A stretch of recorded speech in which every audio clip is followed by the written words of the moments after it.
परमात्मा पाप कर्म दंड को भी काट सकता है। अभी तक जिस भी संत व महापुरुष से मिले, उन्होंने यही बताया कि पाप कर्म फल भोगने से ही समाप्त होगा। वो प्रभु कौन है जो पाप कर्म को काट देता है, वो काल के बंधन से छुड़वा देता है। उसका क्या नाम है, पूजा की विधि क्या है? कृपया अवश्य सुनिए जगत गुरु तत्वदर्शी संत रामपाल जी महाराज के अमृत वचन। सतगुरुदेव की जय।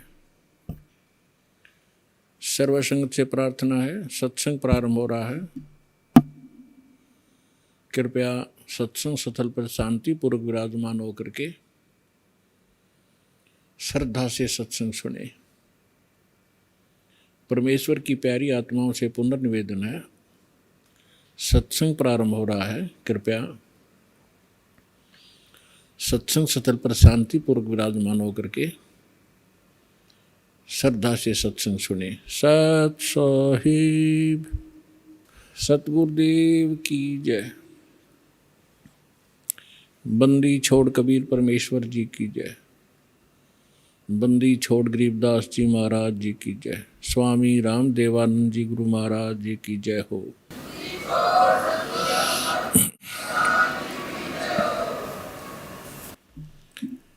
गरीब नमो नमो सतपुरुष को नमस्कार, गुरु के नहीं।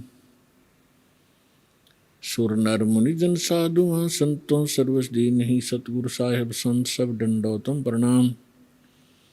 आगे पीछे मध्य हुए तिनको जहाँ कुर्बान। नराकार निर्विषम काल जाल वैभंजनम निर्लेपम निज निर्गुणम अकल अनुवेशंदुनम। सोहम सुरति समाप्तम सकल समाना निर्तल। उज्ज्वल हिरंबर हरदमम बेपरवा अथाह वार पारनी मध्यतम। ग्रीव जो सुमर सिद्ध होई गणनायक गलताना। करो अनुग्रह सोई पारस पद परवाना। आदि गणेश मनाऊं गणनायक देवन देवा। चरण कमल लो लाऊं आद्यंत करूं सेवा। परम शक्ति संगीतम रिद्धि सिद्धिदाता सोई। अवगत गुण अतीतम सत्य पुरुष निर्मोही। जगदम्बा जगदीशम मंगल रूप मुरारी। तन मन अर्पों शीशम भक्ति मुक्ति भंडारी। सुर नर मुनि जन ध्यावे ब्रह्मा विष्णु महेशा। शेष सहस मुख गावे पूज्य आदि गणेशा। इंद्र कुबेर सरीखा वरुण धर्म राय ध्यावे। समरथ जीवन जी का मन इच्छा फल पावे। 33 कोटि अधारा ध्यावे शेष 88। उतरे बहुजल पारा कट है यम की फांसी। 33 कोटि अधारा ध्यावे शेष 88। उतरे बहुजल पारा कट है यम की फांसी। कर जोरूं विनती करूं डरूं चरण पर शीश। गुरु जी राम देवानंद जी महाराज ने दियो नाम बख्शीश। कोटि कोटि सिजदा करूं कोटि कोटि प्रणाम। चरण कमल में राखियो मैं बांधी जाम गुलाम। कुत्ता हूँ गुरुदेव का रामपाल दास का नाम। गले प्रेम की जेवड़ी जाखें चोवा जाऊं। तो करो तो बावड़ू दूर दूर करो तो जाऊं। ज्यों राखो त्यों ही रहूं। जो देवो सो खाऊं। परम पिता परमात्मा पूर्ण ब्रह्म सारी सृष्टि के रचनहार कबीर परमेश्वर कबीर देव जी की असीम रजा से आप सभी पुण्यात्माएं परमात्मा की महिमा सुनने के लिए उपस्थित हुए। जिस प्राणी के, जिस जीव के पूर्व जन्म के शुभ संस्कार उदय होते हैं उनको मानव शरीर प्राप्त होता है, और मानव शरीर प्राप्त करके जो प्राणी सत्संग उपलब्ध करते हैं, जिनको सत्संग प्राप्त होता है, वो और भी ज़्यादा शुभ संस्कारी हंस होते हैं। परमात्मा कबीर परमेश्वर जी हमें याद दिलाते हैं, मानुष जन्म पाय कर जो नहीं रटे हरि नामे, जैसे कुआं जल बिना बनवाया क्या काम। परमेश्वर जो हमारे जनक हैं, जो हमारे हितैषी हैं, और जो हमें यथार्थ तत्व ज्ञान और यथार्थ भक्ति विधि बताने के लिए स्वयं ही यहाँ इस काल के लोक में प्रवेश होते हैं। सतलोक से अपने निज सुख में स्थान से चलकर वो भगवान आते हैं। वही आकर के हमें ज्ञान कराते हैं कि आप जिस लोक में रह रहे हो, ये लोक काल का है, और काल के अर्थ से आप परिचित हैं।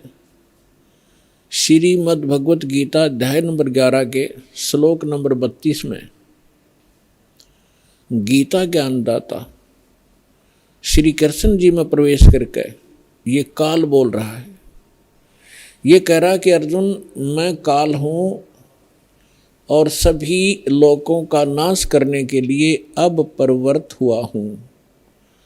अब श्री कृष्ण जी तो पहले ही अर्जुन के साथ थे, तो श्री कृष्ण ये नहीं कह सकते कि मैं काल हूँ और अभी सबको खाने के लिए अब प्रवृत्त हुआ हूँ, अब मैं प्रगट हुआ हूँ।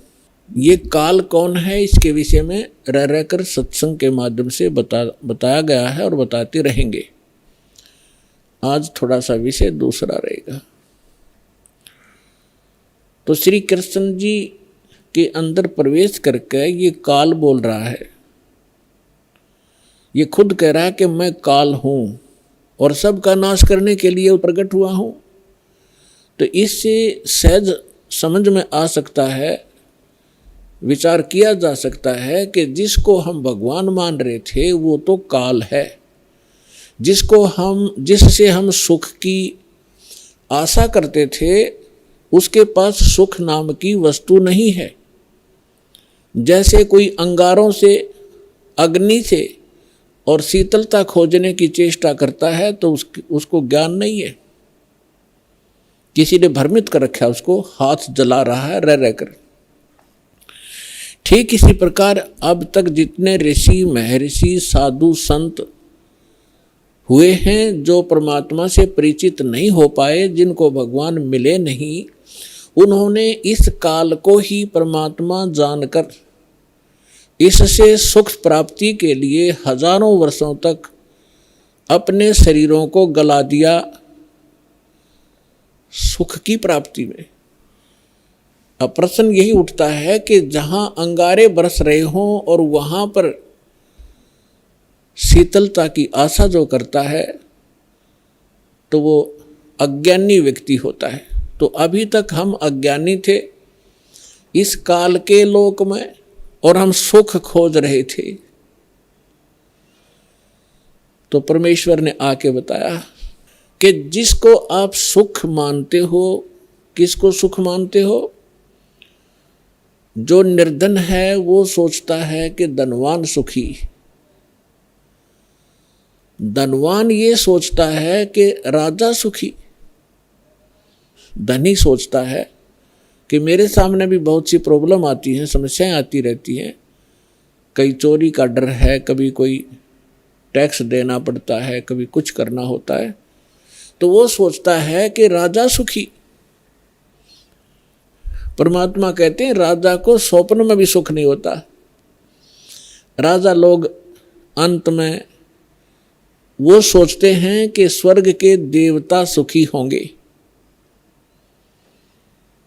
स्वर्ग के देवता सोचते हैं कि इस इंद्र को सुख घना है, क्योंकि वो देवताओं का राजा है। अब इंद्र की हिस्ट्री कहानी आप पढ़ोगे पुराणों के अंदर, इंद्र जैसा दुखी प्राणी नहीं। इंद्र सोचता है कि ब्रह्मा विष्णु महेश सुखी होंगे, मुझे सुख नहीं, क्योंकि उसको पता होता है जितना निर्धारित समय उसका होता है उसको पूर्ण करने के उपरांत वो फिर 84 लाख योनियों में सबसे पहले गधे की योनि से प्रारंभ करता है अपने 84 लाख प्रकार के कष्टों में, जो प्राणियों के शरीरों में कष्ट उठाने होते। तो उसको रह रह कर वो बात याद रहती है कि इसके बाद मेरी ये हालत होगी, लेकिन उस झूठे सुख को वो छोड़ नहीं पाता, और छोड़ भी दे तो उसके पास विकल्प नहीं कि करूं क्या। ब्रह्मा विष्णु महेश सोचते हैं कि हम सुखी नहीं, क्योंकि उनका इतिहास देखिएगा। आप पुराणों को कभी पढ़ा हो, नहीं तो रिमाइंड करना कभी कभी। अब थोड़ा सा उदाहरण देंगे आपको। जैसे भगवान शंकर जी को हम भगवान माना करते थे, कंप्लीट गॉड मानते थे, मृत्युंजय कालज्य सर्वेश्वर महेश्वर कहा करते थे। इसको हम कहें कुछ भी, लेकिन ये परमात्मा नहीं है, कंप्लीट गॉड नहीं है। उदाहरण के लिए ये सुखी भी नहीं है। कैसे? एक समय विष्णु जी भी सुखी नहीं है।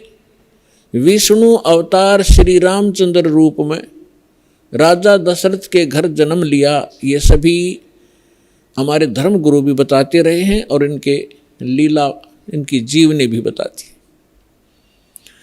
श्री रामचंद्र उर्फ विष्णु जी कितने सुखी थे आपको खूब पता है। छोटी सी उम्र में विवाह हुआ, विवाह होते ही वनवास हुआ, और वनवास के अंदर उनकी धर्म पत्नी का अपहरण हुआ। रावण के साथ युद्ध हुआ, करोड़ों जीवों का विनाश हुआ। उसके बाद फिर वापस आए, लेकर अपनी धर्म पत्नी सीता जी को घर पे लेकर आए। किसी धोबी के कहने से उनको घर से निकाल दिया, गर्भवती को।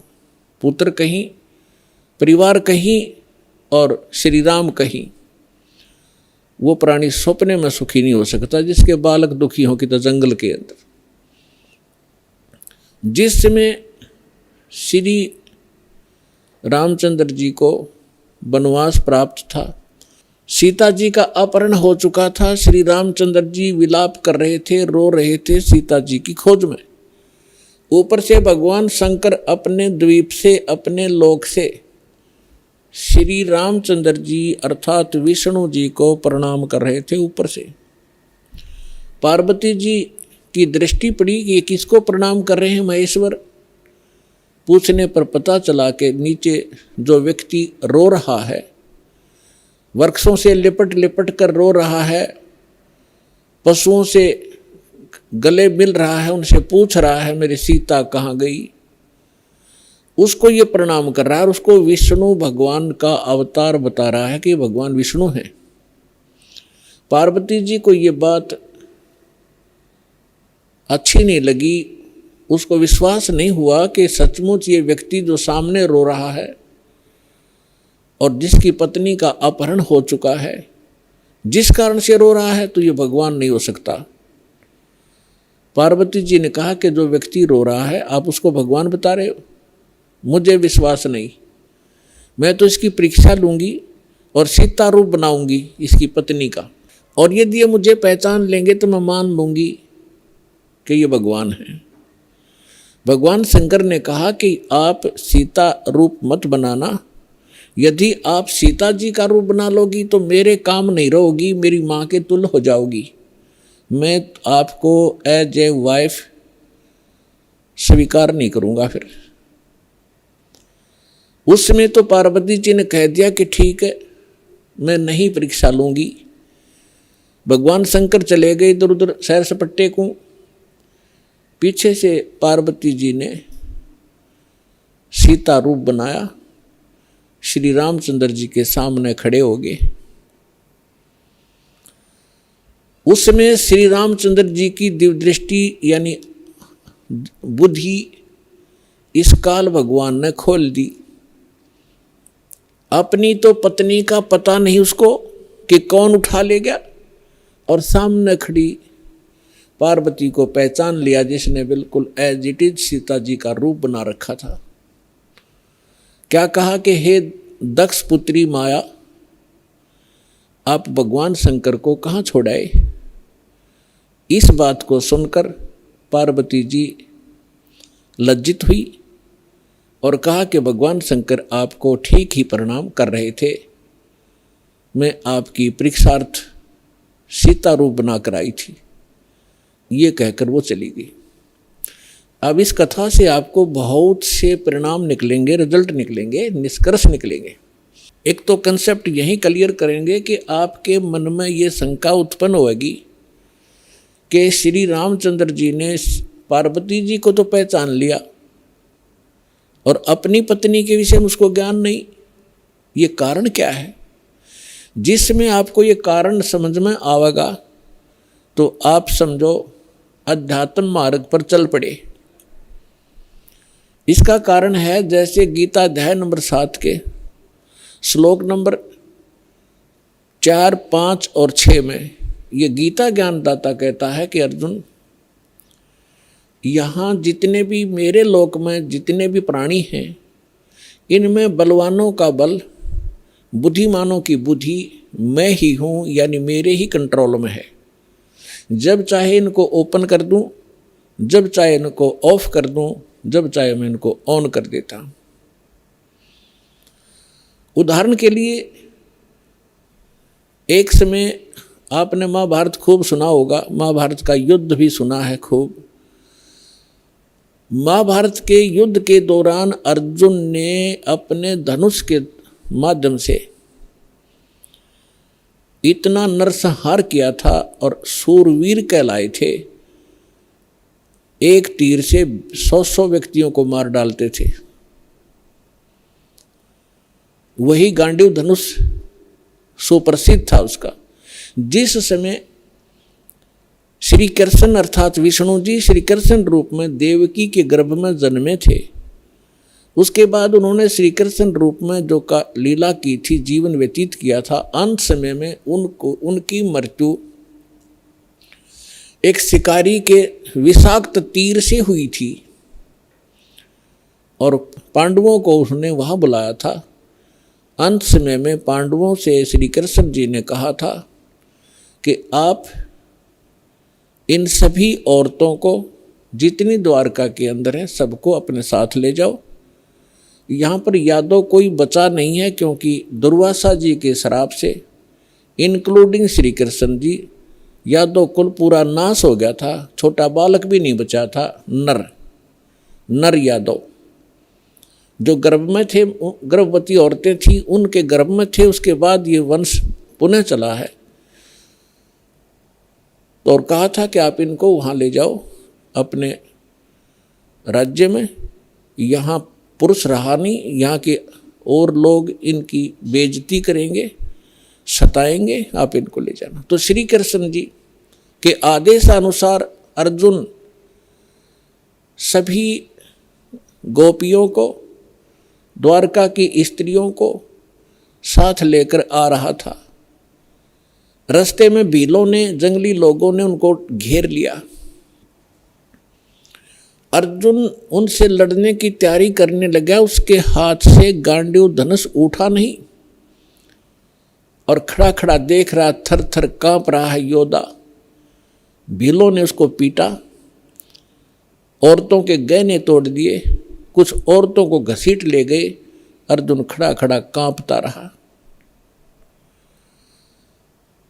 उस समय अर्जुन श्री कृष्ण जी को कोस रहा था, 100 गालियां दे रहा था कि कृष्ण तूने सदा ही हमारे साथ धोखा ही धोखा किया है। जब मुझसे नरसंहार कराना था, युद्ध करवाना था महाभारत का, उस समय मेरे अंदर शक्ति भर दी। एक तीर मारूं था 20 मरे थे।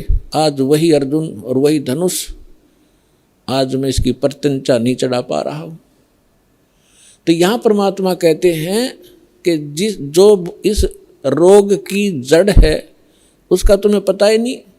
तुम तो श्री कृष्ण को कोस रहे हो। ये काल है जो 21 ब्रह्मांड का स्वामी है। श्री ब्रह्मा, श्री विष्णु, श्री शिव जी के पिता हैं। ये है यहाँ के सारे दुख की मूल। और वो खुद कहता है गीता अध्याय नंबर 7 के श्लोक 5 से लेकर 6-7 में कि मैं बलवानों का बल और बुद्धिमानों की बुद्धि मैं ही हूँ, यानी मेरे कंट्रोल में। अब जब उसने नाश करवाना था महाभारत का, तब तो उसको बल दे दिया, अब स्विच ऑफ कर दिया। अर्जुन खड़ा खड़ा पिट रहा है।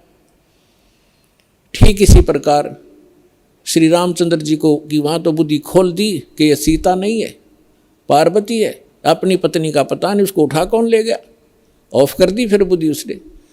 तो पुण्यात्माओं, ये काल एक भयंकर जाल है। जब तक आप इसको नहीं समझोगे, ना भक्ति कर सकते, ना यहाँ से निकलने की चेष्टा कर सकते।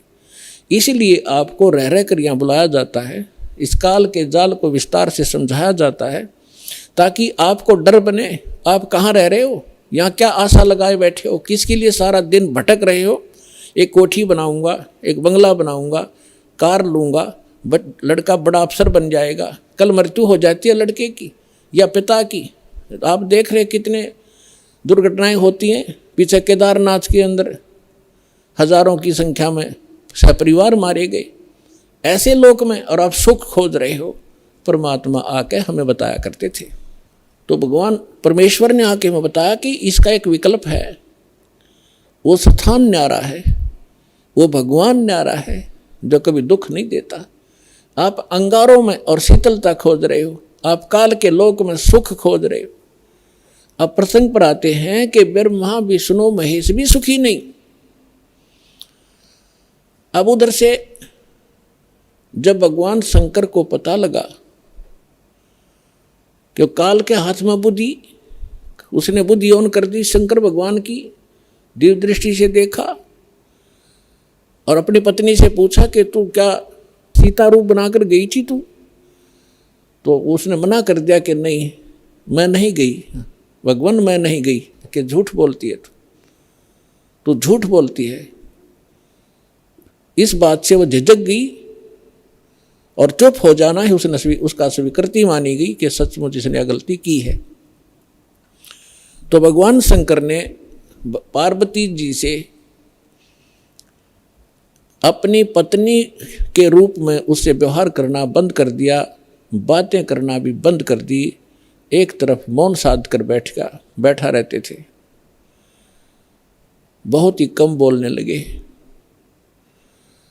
और कहने लगा कि मैंने आपको एक वफादार माना था, आपके ऊपर मैं वो विश्वास करता था कि मेरी धर्मपत्नी कभी मेरे को डिसीव नहीं करेगी, धोखा नहीं दे सकती। और जब आप मुझे धोखा दे सकते हो तो फिर बाकी संसार से मुझे क्या लिंक रहा, क्या विश्वास रहा। और साफ कह दिया कि तू मेरी माँ का रूप धारण कर चुकी है, मेरी पत्नी रूप में नहीं स्वीकार्य हो सकती। जैसे श्री ब्रह्मा जी सबसे बड़े, विष्णु जी सेकंड नंबर के, शंकर भगवान तीसरे नंबर के। तो बड़े भाई की पत्नी माँ के तुल्य मानी जाती है। तो उसने कहा भगवान शंकर ने कि आपने मेरे बड़े भाई की पत्नी विष्णु की पत्नी का रूप बना लिया सीता, इसलिए आप आज के बाद मेरी पत्नी नहीं माँ के तुल्य हो। अब वो समझ गई कि इन्होंने जो फैसला ले लिया अटल होता है। 10 दिन, 20 दिन, महीना, 6 महीने, वर्ष इंतजार की, लेकिन रिजल्ट निल रहा। भगवान शंकर ने उनसे कोई बात नहीं की, हमेशा क्षुब्ध रहते थे। तो पार्वती, अब माँ, लड़की को क्या होता है, जब ससुराल के अंदर दुख होता है तो अपने पीहर को जाने की सोचती है, उसका तीसरा विकल्प नहीं होता। तो पार्वती ने सोचा कुछ दिन अपने घर चली जाती हूँ, इनका दिमाग ठीक हो जाएगा। ये सोचकर पार्वती अपने पिता दक्ष के घर पर आ गई। और राजा दक्ष ने उस समय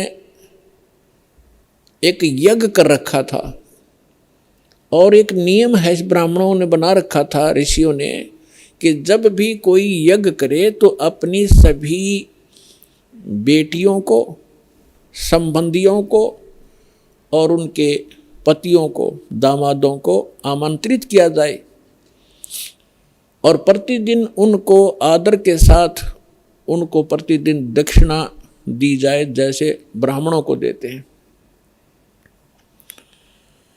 तो ऐसा नियम था कि जितनी भी राजा दक्ष की अन्य बेटियां थी वो सभी आमंत्रित थी, और उनके पति यानी दामाद भी आमंत्रित थे। सबके आसन उचित स्थान पर सबको बैठा रखा था। जितने समय तक यज्ञ का और सत्संग का प्रयोजन चलता था, 2-4 घंटे, 10 घंटे, तो उस समय सभी अपने अपने आसन पर विराजमान रहते थे। और किसी भी कारण से कोई लड़की का पति नहीं आ सका तो उसका आसन लगाया जाता था, खाली छोड़ा जाता था, और सबको जो भी दक्षिणा दी जाती थी उसका भी उसके ऊपर भाग प्रतिदिन रखा जाता था आसन पर। तो ज्यों ही पार्वती जी उस अपने घर पे पहुंची, पता चला कि पिताजी ने यज्ञ कर रखा है, और ये यज्ञ 2-3 दिन से चल रहा है। अब सारे यज्ञ मंडप में घूम के पिता के सामने पहुंची। पिताजी ने मुंह मोड़ लिया, क्योंकि पार्वती जी ने राजा दक्ष के मर्जी के विरुद्ध भगवान शंकर से विवाह किया था, जिस कारण से पिता अक्षुब्ध था। जब पिताजी ने ठीक से बात नहीं की, ये भी नहीं कहा कि आगी बेटी, तो पार्वती महादुखी हुई, अपनी माँ के पास घर पे पहुंची। बेटी माँ को ही उलाने दिया करती है, माँ के सामने अपना दुख रोया करती है। अपनी माँ के सामने जाकर कहा कि माँ, तुमने ऐसा भेदभाव हमारे साथ क्यों किया? आपने सभी अन्य मेरी बहनों के पति भी बुला रखे हैं, बहनों को भी आमंत्रित किया है, आपने हमें ना बुलाया ना आमंत्रित किया। और जिन बहनों के पति नहीं आए हैं उनका आसन लगा रखा है, उनका भाग सबको दिया जा रहा है। आपने न तो अपने दामाद का आसन लगवा रखा है, ना ही उनको आमंत्रित किया है, और ना मुझे आमंत्रित किया। अब माँ ने कहा कि बेटी,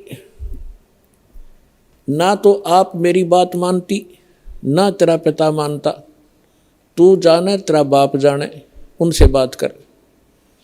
अपनी मर्जी से तूने विवाह किया, जिस कारण से वो दुखी है तेरे से। वो फिर अपने पिता के पास गई और दक्ष से कहा कि पिताजी, आपने न तो हमें आमंत्रित किया और न ही आपने अपने दामाद को बुलाया, ना उनका कोई भाग आसन आपने लगा रखा है, ना उनका हिस्सा निकाल रहे हो। तब दक्ष ने कहा कि तू आई किस लिए यहाँ पर, तेरे को किसने आमंत्रित किया था? अपनी मर्जी से विवाह किया था, रह उसके साथ, उस जंगली के साथ रहे। ऐसी बहुत सी बातें बकवास की। तो पार्वती ने देखा कि भगवान शिव अब मुझे स्वीकार करेगा नहीं, घर में मेरा सत्कार नहीं। तो उसी समय एक हवन कुंड बना रखा था, उसमें 6 गेर का 1 क्विंटल लकड़ और गेरे थे, चारों तरफ से डाल रहे थे वह ब्राह्मण ऋषि। घी पूरा बकड़ बड़ा था, पूरी लो लकड़े थी उसमें। तो पार्वती जी यानी दक्ष की बेटी उस हवन कुंड में छलांग लगाएगी, आत्मदाह कर लिया। यज्ञ खंड हुआ, जल्दी से उस लड़की को निकाला गया। तब तक उसका मांस जल चुका था, मर चुकी थी, अस्थि शेष रह गई थी, हार्ड शेष थी। लंबी कथा है, हम जिस उद्देश्य से ये कथा सुना रहे हैं उसी को लेंगे। भगवान शंकर को पता चला, अपने सभी अनुचरों को साथ लेकर वहां पहुंचे। उससे पहले उन्होंने भैरव को भेजा, उसने आकर के वहाँ, बहुत सी लंबी कहानी है। भगवान विष्णु भी विद्वान थे उस यज्ञ में, भगवान ब्रह्मा जी भी विद्वान थे। जब उनको पता चला कि भगवान शंकर अपनी सेना के साथ आ रहे हैं तो ब्रह्मा जी तो पहले भाग गए, विष्णु जी भागने लगे। तब शंकर दक्ष ने कहा कि हे भगवान, मैंने आपकी ही सुरक्षा में ये यज्ञ किया था, आप भी मुझे आपत्ति में छोड़ कर जा रहे हो। तो भगवान विष्णु फिर रुक गए थे, उन्होंने लड़ाई की। लड़ाई में फिर वो काफ़ी परास्त हुए, शतब्द हो गए, फिर भाग गए वह वहाँ से छोड़कर। ये पुराण में वर्णन है, शिव पुराण में। कहने का भाव ये है कि भगवान शिव ने आकर के राजा दक्ष की गर्दन काट दी। अन्य के कहने से फिर उनको दोबारा जीवित किया गया, जैसे कोई बकरा लाकर उसके मुख पर लगा दिए। प्राण की कथा आपने खूब सुन रखी। हम इस विषय पर आएंगे अपनात्मा। जैसे यहाँ फिर एक शंका उत्पन्न हो जाएगी आपको कि भगवान शिव ने राजा दक्ष को जीवित कर दिया और बकरे की गर्दन लगा दी, तो भगवान शंकर में भी तो शक्ति है। पुण्यात्मा, जैसे धर्मदास जी ने एक बार आदरणीय धर्मदास साहिब जी ने भगवान कबीर परमेश्वर जी से यही प्रश्न किया था कि हे परमात्मा, आप कह रहे हो कि राम और श्री कृष्ण ये समर्थ भगवान नहीं है, यानी विष्णु और शंकर और ब्रह्मा जी। विष्णु जी के अवतार श्री कृष्ण जी आए हुए थे, उन्होंने राजा मोर ध्वज के घर पर एक लीला की थी, जाकर दो साधु रूप बना के। और राजा मोर ध्वज ने अपने पुत्र ताम्र ध्वज को आरे से चीर दिया था, भगवान श्री कृष्ण जी ने उसको जीवित कर दिया था। आप ये कह रहे हो कि ये सक्षम नहीं है, ये बात मेरे गले उतरती नहीं। तब परमात्मा ने उदाहरण दिया था कि पुत्र बात सुन, यहाँ तो मोर ध्वज के पुत्र ताम्र ध्वज को श्री कृष्ण जी ने जीवित कर दिया आरे से दो फाड़ कर होने के उपरांत, और उसका सगा भांजा सुभद्रा पुत्र अभिमन्यु महाभारत के युद्ध में मारा गया था। पांडवों का कुलनाश हो रहा था, हाहाकार मची थी। श्री कृष्ण रो रहा था, उसकी बहन रो रही थी, पांचों पांडव टक्कर मार रहे थे। उस समय अभिमन्यु को जीवित नहीं किया उसने। उस समय कहाँ गई थी उनकी वो सामर्थ्य? तब धर्मदास जी ने कहा था, भगवान इसका उत्तर भी आप ही दे सकते हो, हम तो बस इतने बच्चों जैसे प्रश्न है हमारे, बच्चों जैसी बुद्धि है हमारी। ये भी बात सही है आपकी कि वहाँ क्यों ना जीवित किया उसको। तो परमात्मा ने कहा कि ताम्र ध्वज लड़के की आयु शेष थी, और जिसकी आयु शेष है ये डॉक्टर एक टांग काट कर दूसरी जगह लगा देते हैं, यहाँ की खाल उतारी वहाँ जोड़ देते हैं, ये तो एक वैज्ञानिक कर देते हैं इस काम को। और जिनकी आयु नहीं रहती है डॉक्टर फेल हो जाते हैं। खुद डॉक्टर हार्ट अटैक का हार्ट का स्पेशलिस्ट डॉक्टर और हार्ट की बीमारी से ग्रस्त, रात में गोली टेबलेट खा भी नहीं पाया, 1 मिनट में सांस पूरा हो गया। तो भगवान से बड़ा ना कोई विज्ञान है, ना ये छोटे भगवान है। भगवान तो भगवान ही है, वो समर्थ है, सत्य पुरुष है।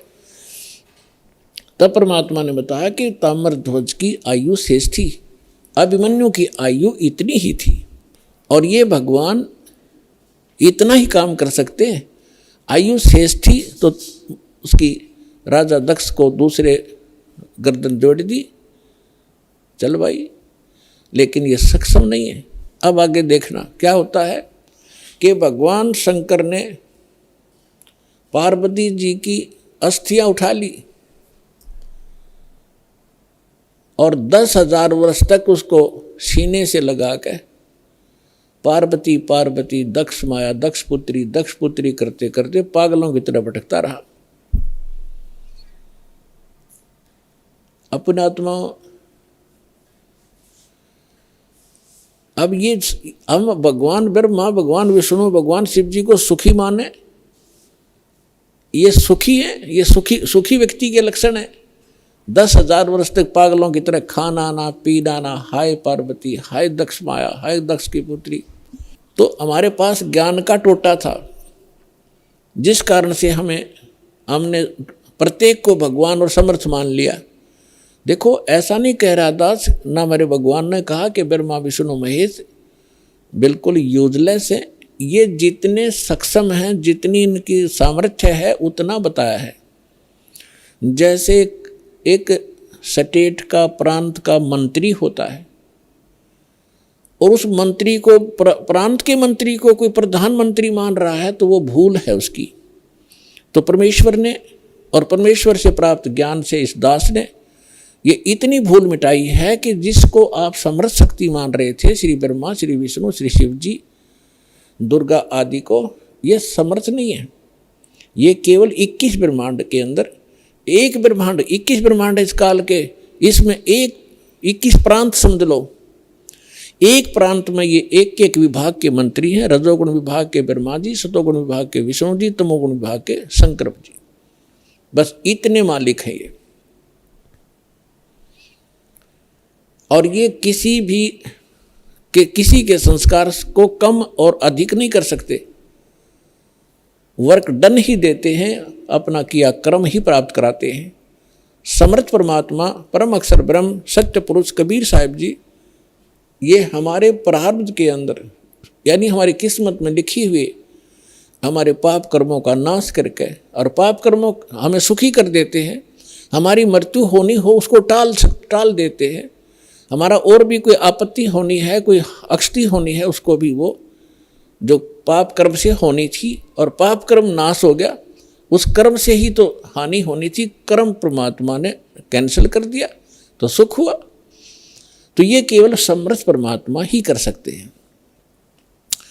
अब दास आज ये बता रहा था आपको कि परमात्मा ने हमें आकर के ये बताया है कि इस काल के लोक में और आप सुख खोज रहे हो।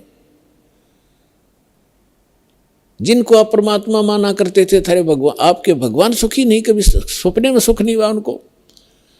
भगवान श्री कृष्ण जी का जन्म हुआ, मामा दुश्मन बन गया, जेल में जन्म हुआ और मामा शत्रु पीछे पड़ा रहा।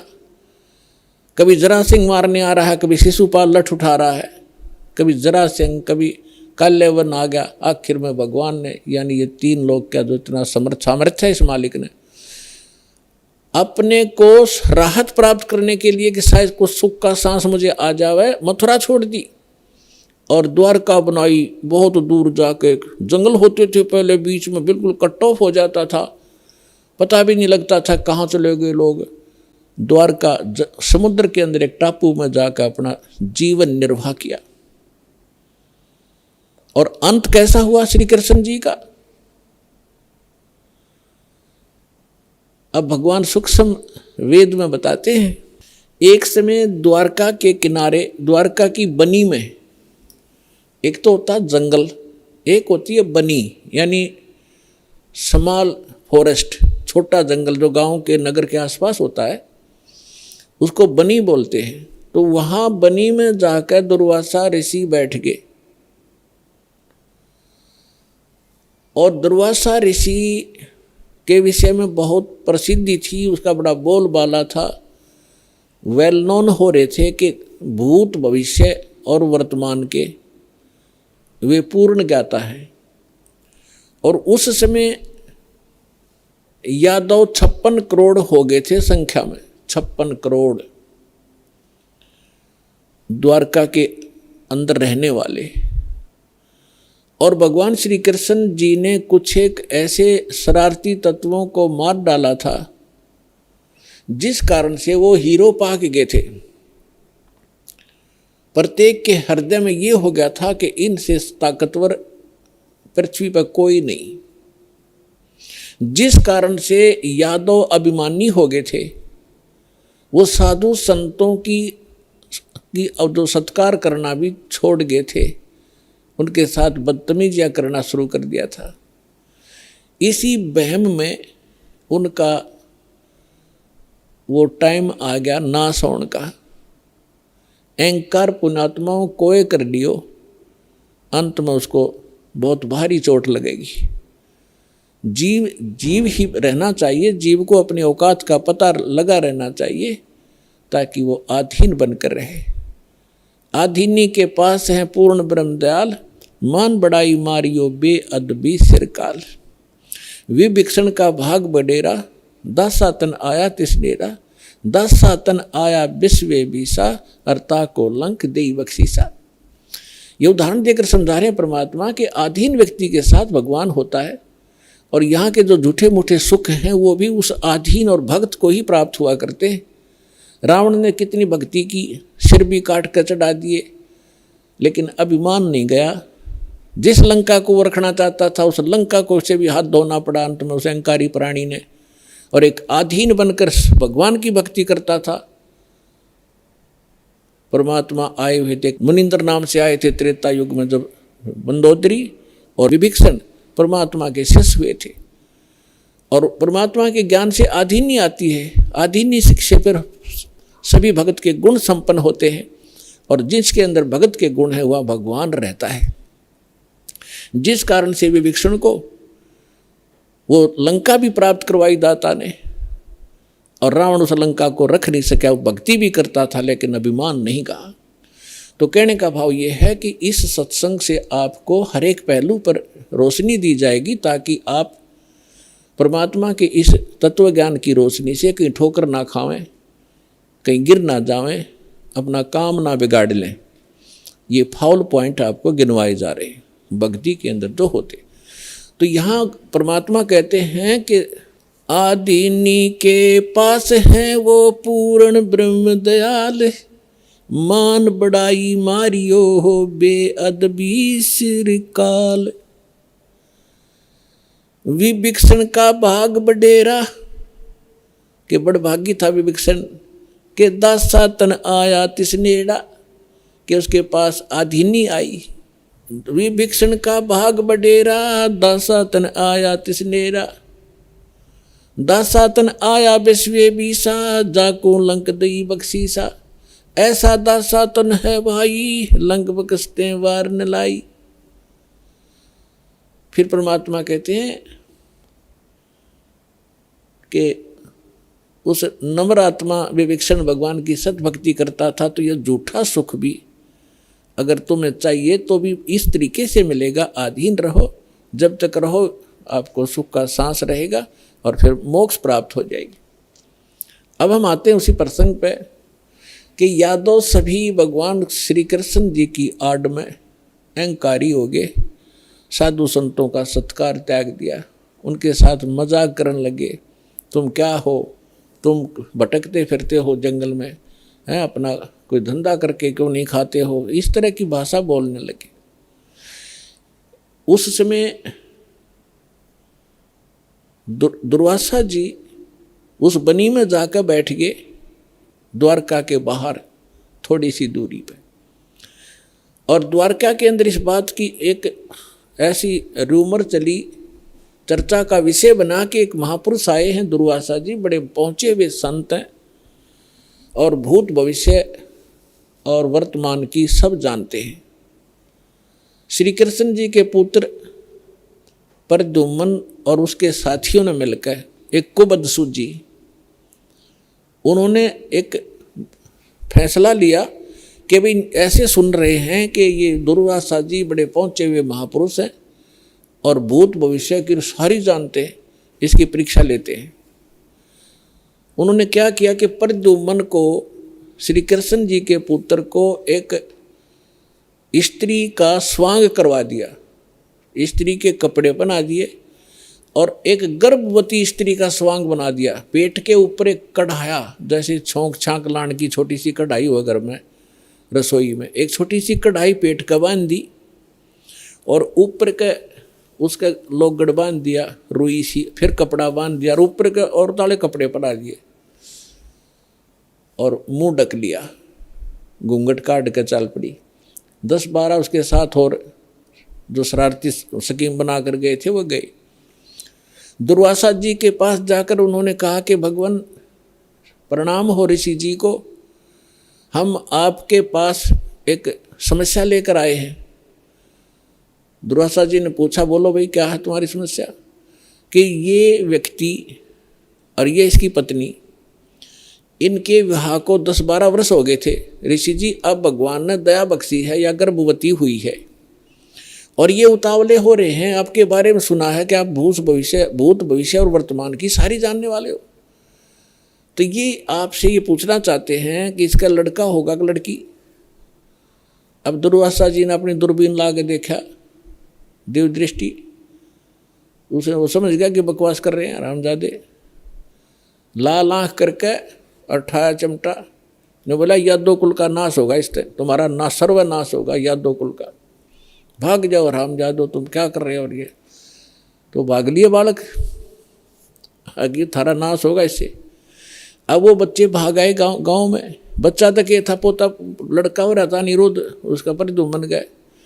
बाकी कुबत तक कभी भी ये जो बुरा कर्म होता है आदमी को किसी न किसी एज में दुख जरूर देगा। तो नगर में जब आए उन्होंने सबको बताया कि ऐसे ऐसे हम गए थे। दुर्वासा जी तो सचमुच जान गए, वो तो सचमुच जानकार है। उन्होंने बता दिया कि ये गर्भवती नहीं है और तुम्हारा नाश होगा, जिससे तुमने गर्भ बना रखा है इसका, इससे तुम्हारा नाश होगा। तो गांव के जो मुखिया और बुद्धिमान से व्यक्ति बुजुर्ग थे, उनको चिंता बनी कि बच्चों ने तो बकवाद कर दी और उसने श्राप दे दिया, सारे मरेंगे तब। तो उनमें से कुछ कहने लगे कि हमारे सिर पर भगवान श्री कृष्ण बैठे हैं। वाह भाई वाह, ये भी कोई डर की बात है, चलो उसके सामने उनसे प्रार्थना करते हैं। अब श्री कृष्ण जी के पास गए। श्री कृष्ण जी से जाकर अपना चिंता का विषय बताया कि भगवान ऐसे ऐसे बच्चों ने मजाक कर दिया और दुर्वासा जी ने श्राप दे दिया, और दुर्वासा जी का श्राप तो बिजाइल कैसा है, ये तो वापस हो ही नहीं सकता। तब श्री कृष्ण जी से कहा कि आप ही हमारी रक्षा कर सकते हो, आप समर्थ हो, सर्वशक्तिमान हो, आप विष्णु अवतार हो, जैसे भी उनके गुणगान किए। श्री कृष्ण जी ने कहा कि भाई देखो, बच्चों को वहीं भेजो और दुर्वासा जी से माफ़ी मांगे, वो अक्षमा करेगा तो बात बनेगी। उन बच्चों को लेकर नगर के मुखिया व्यक्ति, मौजिद से जो बुद्धिमान व्यक्ति बुजुर्ग से सारे साथ गए, हजारों की संख्या में। दुर्वासा जी के सामने उन बच्चों को कहा कि माफ़ी मांगो। उन्होंने प्रणाम किया, माफ़ी मांगना चाहा, अक्षमा याचना की, लेकिन दुर्वासा जी ने कहा कि जो मेरे मुख से वचन निकल गया वो वापस नहीं हो सकता। आप जाइए, अपने बच्चों को समझा के रखना चाहिए था, साधु संतों के साथ बकवास नहीं किया करते, आप जा सकते हैं। अब इसको वापस करना मेरे बस की बात नहीं है। फिर वापस आ गए, फिर श्री कृष्ण जी के पास गए। भगवान उन्होंने तो मना कर दिया कि मैं अब कुछ नहीं कर सकता। अब श्री कृष्ण जी ने कहा कि देखो, किस चीज से, अब पुण्यात्माओं इस कथा से आपको बहुत सा ज्ञान होगा, हर पहलू पर इस पर विचार दास आपको देगा। अब देखो, हम किसी, ये जो श्राप दे दिया 3 ताप के अंदर आता है। किसी को श्राप दे देना, किसी पर गाल देना, किसी का प्रेत आत्मा छोड़ देना, किसी का जंतर मंत्र कर देना, किसी के ऊपर काला जादू कर देना, ये 3 ताप के अंतर्गत आते हैं। और इन 3 तापों के दुख से पूरे यादोग्रस्त हो गए और श्री कृष्ण भगवान कल आवे। श्री कृष्ण जी उस ताप से मुक्त नहीं कर सका, उनका नाश हुआ लास्ट में। हालांकि समाधान भी बताया उन्होंने। अब और जितने इनके पुजारी हैं, राम कृष्ण ब्रह्मा और शंकर भगवान के जो संत हैं, उनके गुरु ने उन पदों पर बैठे हैं, वो भी समाधान बताते हैं। जब श्री कृष्ण जी के समाधान बताने से जो साधना क्रिया उसने बताई, उनके करने से कुछ लाभ नहीं हुआ, तो ये इनके जो पुजारियां के बताए हुए समाधान से आप क्या लाभ लोगे, इससे इतना निष्कर्ष निकलेगा। अब क्या हुआ कि श्री कृष्ण जी ने कहा कि देखो चिंता मत करो, सीधा सा हल है इसका कि किस से हमारा नाश होगा, कि जो कढ़ाई बांधी थी पेट पे, लोहे की कढ़ाई, और जो कपड़े पहन रखे थे वो लोगड़ रुई लगा रखी थी, इनको तो जला दो, कपड़ों को तो। रही बात कढ़ाई की, उस कढ़ाई को प्रभास क्षेत्र में चले जाओ, जमुना के किनारे सारे, और अपने ड्यूटी लगाओ 5-5, 10-10, 20-20 व्यक्तियों की डेली, कि उस कढ़ाई को पत्थर पर घिसा कर उसका चूरा बनाकर जमुना में फेंक दो, ना रहेगा बांस और ना बजेगी बांसुरी। सबने बड़ा अच्छा लगा कि भगवान श्री कृष्ण ने तो कमाल कर दिया, वाह भगवान वाह भगवान, कि वो गुरु भी थे, श्री कृष्ण जी आध्यात्मिक गुरु भी थे पांडवों के और यादवों के। तो इस बात को सुनकर सभी ने खुशी मनाई कि ठीक है, ना रहेगा बांस ना बजेगी बांसुरी। लगा दिए 20-20, 50-50 व्यक्तियों की सेवा कि जाओ जहाँ भगवान ने बताया उस क्षेत्र में जाकर, प्रभास क्षेत्र में, और जमुना के किनारे पत्थरों पर घिसा कर चूरा बना दो। अब घिसाण से पहले दोनों कड़े थे, वो कड़े तोड़े पहले तो अलग अलग पकड़न के। अब उन कड़े घिसाण की ड्यूटी अलग दे दी 4-4, 5 की, कि तुम्हारी ये कभी कितने दिन में घिसाओ इनको। बाकी उन्हें घिसा घिसू के वो कड़ा चूरा बना दिया। एक के पास 2-4 को कड़ा मिला था, जिसने लास्ट में थोड़ा सा रह गया था, वो गोल गोल नोका चमक गया, तो उस चमकदार सा घिसाने से चारों तरफ से चमक गया वो। तो उसने सोचा, जो आलसी सा था, सब ने अपना काम कर दिया, मेरा भी घिसा नहीं, तो उसने सोचा इसे एक कड़े में के बिजली पड़ा, यूं कि उसने जंगल में उस जमुना में फेंक दिया वो कड़ा। बाकी शेष कढ़ाई घिसा दी थी, उसका चूरा बना दिया। अब वो किसी मछली ने खाद्य पदार्थ जानकर वो खा लिया, उस मछली को पकड़ लिया एक शिकारी ने, जिसका नाम बालिया नाम का एक दीमर था, जो मछियारा था। उसने पकड़कर मच्छी जब ले गया, वह काटी, मछली काटी तो उसमें से वह सफ़ेद धातु निकली, बहुत चमकीली। तो शिकारी ने सोचा कि ये हो ना हो कोई अच्छी फौलाद होगी या कोई चांदी ना हो। वो लेके गया सुनार के पास। सुनार कहने लगा भाई ये चांदी नहीं है, ये तो अच्छा फौलाद अच्छा है। वो लोहार के पास ले गया। लोहार ने कहा कि बहुत अच्छा इस्पात है और इसका क्या बनाऊं। तो शिकारी ने कहा कि मेरे इस तीर का आगे का एरो बना दे, मेरे सर के ऊपर डाल दे, इसने बना के विषाक्त बना देना। तो उसका तीर के जो बाण होता है तीर का, उस बाण के आगे एक गोल एरो होता है तीखा, ताकि वो पशु पक्षी के जाके सीधा लगे, मार दे उसको। तो वो विषाक्त बनवा लिया। उधर से कुछ दिनों के बाद उधर से जिन्होंने वो चूरा फेंका था जमुना में, उसका घास उग गया, जैसे डाब कुश, जैसे कुश होती है ना, कुशा की तरह, और जैसे ईख देखा हो, ईख जैसे पत्तों का, और तेज धार के पत्ते उसके, जैसे आपने हमें मालूम है कि जैसे कई बार डाब होती है जिसको कुश बोलते हैं, कुशा, उसके इतने तीखे पत्ते होते हैं, उंगली का लपेटा आ जाए तो उंगली काट देता, वो आधे से ज़्यादा काट देता, आधी, इतने तेज पत्ते होते हैं। लेकिन वो तो दुर्वासा के श्राप से शापित था, वो एक ऐसा घास उग गया। उधर से क्या हुआ, कुछ दिनों के बाद, 1 वर्ष 2 वर्ष 4 वर्ष के बाद क्या हुआ, आपस में द्वारका के अंदर झगड़े शुरू हो गए। छोटे बड़े की लाज रही नहीं, थोड़ी सी बात पर मार काट मचा दी, थोड़ी सी बात पर कत्लेआम करने लग गए। फिर गांव के लोग पहले धार्मिक बहुत होते थे, अभी तक हुआ करते थे। गांव के अंदर कोई भी आपत्ति होती थी, साधु संतों से उसका विकल्प, उसका समाधान चाहा करते थे कि किसी तरह शांति हो नगर में। तो उनके पास तो श्री कृष्ण ही थे final, first and final, last and final. Shri Krishna ji के पास गए। श्री कृष्ण जी से बताया कि भगवान पता नहीं नगर में क्या बढ़ गया, क्या घुस गया नगर के अंदर, कोई किसी की बात सुनने को तैयार नहीं, बड़े छोटे की लाज रही नहीं। जरा सी बात होती है लट्ठम लट्ठा कतलेआम होने लगे। भगवान कोई दया बख्शो, कोई समाधान बताओ इसका। तो श्री कृष्ण जी ने क्या समाधान बताया कि अभी तुम्हारे ऊपर दुर्वासा जी का जो श्राप है वो प्रभावी हो गया, वो फल रहा है। तो बड़े चिंतित हुए। पहले तो भगवान ने समाधान बताया था कि इस सारे ने घिसा घिसू का चूरा बना कर डाल दो जमुना में, ना रहेगा बांस ना रहेगी बजेगी बांसुरी। जब वो इस बात से संतोष पाया था लोगों ने कि चलो हो गया समाधान, और आज फिर श्री कृष्ण जी वही कह रहा है कि दुर्वासा जी का श्राप तुम्हारे ऊपर फल रहा है। अब वो उनके मुंह की तरफ देख रहे हैं, लेकिन हमारी बुद्धि इतना काम नहीं करती।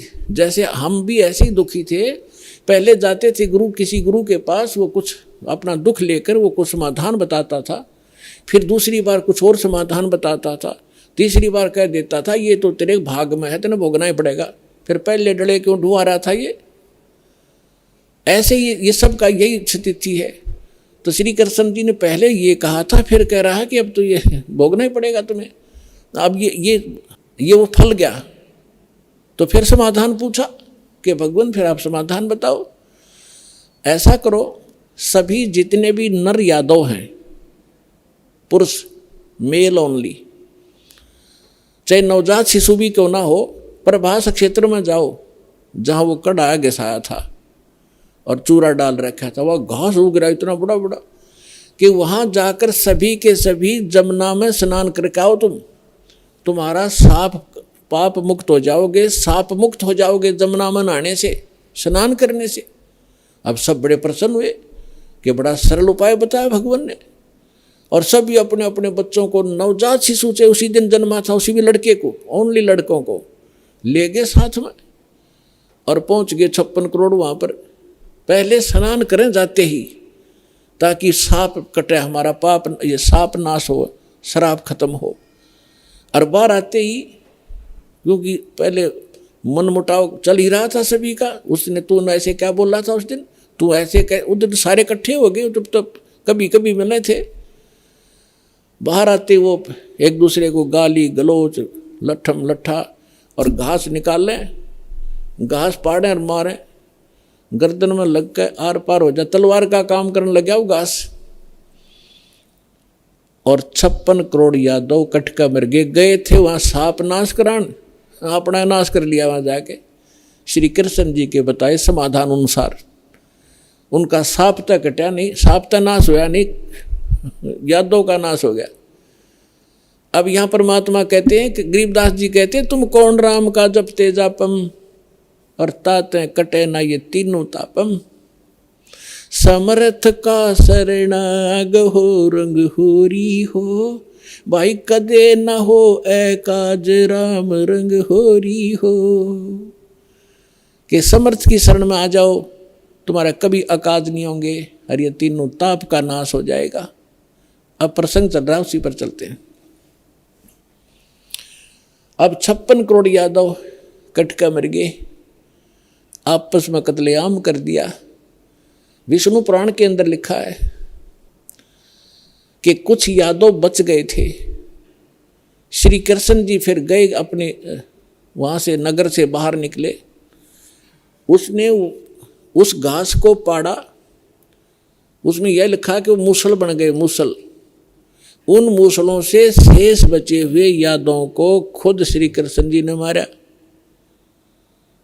कति नाश कर दिया। और आप जाकर लेट गया प्रभास क्षेत्र में एक वृक्ष के नीचे।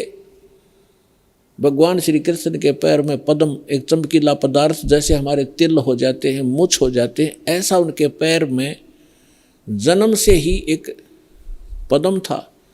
वो रात्रि में ऐसे चमकता था जैसे 50-100 वाट का बल्ब चस्याक रहे जगह, और दिन के अंदर भी उसकी चमक सी बनी रहती थी। तो श्री कृष्ण जी एक वृक्ष के नीचे, सारा जब उनका नाश हो लिया, रहे खे को खुद मार कर शेष बच्चों को, और लेट गया उस वृक्ष के नीचे, पैर पे पैर रख के। पैर घुटने पर दूसरा पैर रखा हुआ था, पद्म वाला पैर ऊपर था, वो चिमक रहा था। और वृक्ष की जो चारों तरफ जो टहनियाँ थी झुकी हुई थी, झुरमट सी बनी हुई थी। और वो शिकारी जिसने उस कढ़ाई के कड़े का अपना विषाक्त तीर बनवाया था, जहर से बुझा कर तीर बनवा रखा था, उसी तीर को लिए हुए उस दिन और सुबह से लेकर दोपहर तक वो घूमता रहा जंगल में। कोई शिकार नहीं मिला उसको, शिकार करने गया था। उसने क्या देखा कि वृक्ष की झुरमटें इतनी नीचे तक लटक रही थी, जमीन को छू रही थी। उनकी अंदर से उसने भगवान श्री कृष्ण जी के पैर के पद्म की एक चमक देखी। उसने सोचा कोई मर्ग बैठा है, हिरण, और उसकी आंख चमक रही है। यदि मैं इधर से इधर से जाऊंगा तो ये भाग जाएगा, कोई हिरण मुझे मिला नहीं है, क्यों ना यहीं से इसको मार डालूं। झुरमठों में से निशाना साध कर मर्ग की हिरण की आंख जान कर भगवान श्री कृष्ण के पैर पर तीर मार दिया विषाक्त। ज्यों ही तीर लगा श्री कृष्ण जी कराहने लगे, रे मर गया रे, मर गया रे, मर गया रे। शिकारी ने सोचा किसी मनुष्य का लग गया, भाई ये तो बात बिगड़गी। दौड़ के आगे देखा, क्या देखा कि द्वारकाधीश मुकुट समेत वहां तड़फ रहा है। उस मुकुट आदि से वो पहचान गया कि ये राजा है। तब उसने करबद्ध होकर कहा कि भगवान मुझे गलती होगी, अनजाने में लग गया मेरी, आप तो अंतर्यामी हैं, आप सारी जानते हो, मेरी इच्छा नहीं थी आपको मारने की, मेरी कोई दुश्मनी नहीं थी आपसे, और ऐसे ऐसे मेरे से गलती होगी, मैंने आपके इस चमक को हिरण की आंख जाना। तब श्री कृष्ण जी ने कहा, क्योंकि काल के हाथ में रिमोट, वह दिव्य दृष्टि दे दी कि भाई ये तेरा और मेरा कोई पिछला अकाउंट था, वो क्लियर हो गया। तेरा और मेरा पिछला हिसाब था, वो क्लियर हो गया, तेरा दोष नहीं। अब वो शिकारी कहने लगा, भगवान आपका और मेरा, आप राजा में रंक, आपका और मेरा क्या हिसाब हो सकता है। तब श्री कृष्ण ने कहा कि मैं श्री राम रूप में आया था राजा दशरथ के घर, और आप थे बाली सुग्रीव के भाई। उस समय मैंने आपको वृक्ष की आड़ लेकर धोखा देकर मारा था, और आपने जब कहा था कि आपने ये बदला देना पड़ेगा, आप युद्ध के नियम से फेल हो गए हो, तब मैंने कहा था कि तेरा बदला दूंगा। आज तेरा मेरा वो अकाउंट क्लियर हो लिया। अब यहां परमात्मा कहते हैं, बदला कहीं ना जात है इस तीन लोक के माही, सतगुरु मिले कबीर से फिर लेन देन कछु नाही। अब क्या बताते हैं कि तीन लोक के इन भगवानों ने भी अपना टिट फॉर टेट पूरा करना पड़ता है। तुम इनसे अपने संस्कार कटवाने के लिए भक्ति कर रहे हो कि हमारा पाप कटे, हमें दुख दूर और सुख दे। ये अपने दुख नहीं दूर कर सके, तुम्हारे कैसे कर देंगे, भगवान कहा करते थे कबीर जी। और समर्थ कबीर साहब की शरण में आने से फिर ये लेन देन समाप्त कर देंगे आपका, कुछ नहीं बचेगा। सब अपनी कलम के पास, समर्थ के पास पावर होती है कि मासा घटे ना तिल बधे, विद ना लिखे जो लेख, और सच्चा सतगुरु मेट कर ऊपर मार दे मेघ। अपने आत्माओं सूक्ष्म वेद में बताया है,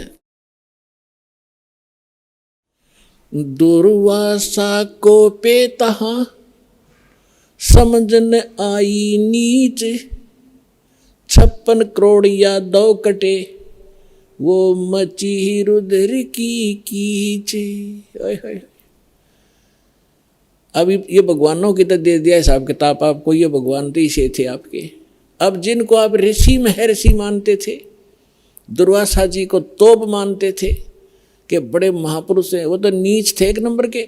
सूक्ष्म वेद के अंदर परमात्मा ने कहा है कि दुर्वासा कोपे तहां, दुर्वासा वहां क्रोधित हुआ। किस बात पे? बच्चों ने मजाक कर दिया कि बिजली गिर गई थी, साधु संत ठीक है बेटा भाग जाओ, खबरदार आगे बकवाद करीता है निकम्मो, ऐसे करते संतों के साथ मजाक करते, इतना कह के छोड़ सके था।